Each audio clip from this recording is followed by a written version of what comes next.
بسم الله الرحمن الرحيم. ويل للمطففين الذين إذا اكتالوا على الناس يستوفون وإذا كالوهم أو وزنوهم يخسرون. ألا يظن أولئك أنهم مبعوثون ليوم عظيم يوم يقوم الناس لرب العالمين.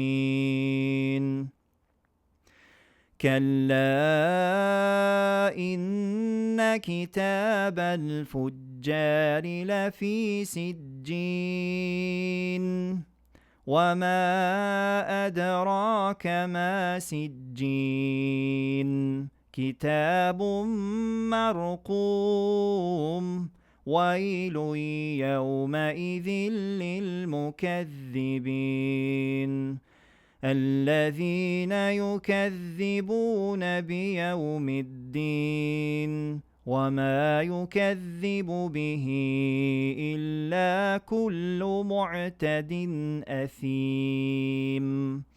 إذا تتلى عليه آياتنا قال أساطير الأولين كلا بل ران على قلوبهم ما كانوا يكسبون. كلا إنهم عن ربهم يومئذ لمحجوبون. ثم إنهم لصالو الجحيم ثم يقال هذا الذي كنتم به تكذبون.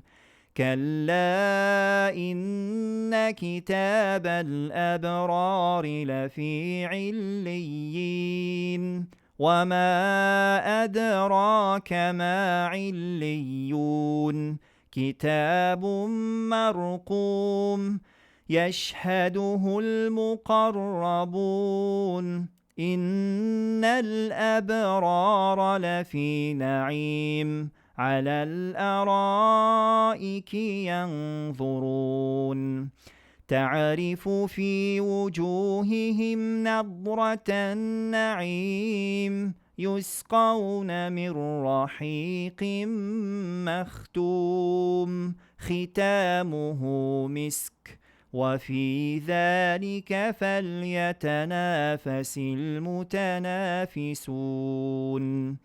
ومزاجه من تسنيم عينا يشرب بها المقربون. إن الذين أجرموا كانوا من الذين آمنوا يضحكون وإذا مروا بهم يتغامزون وإذا انقلبوا إلى أهلهم انقلبوا فكهين وإذا رأوهم قالوا إن هؤلاء لضالون وما أرسلوا عليهم حافظين فاليوم الذين آمنوا من الكفار يضحكون على الأرائك ينظرون هل ثوب الكفار ما كانوا يفعلون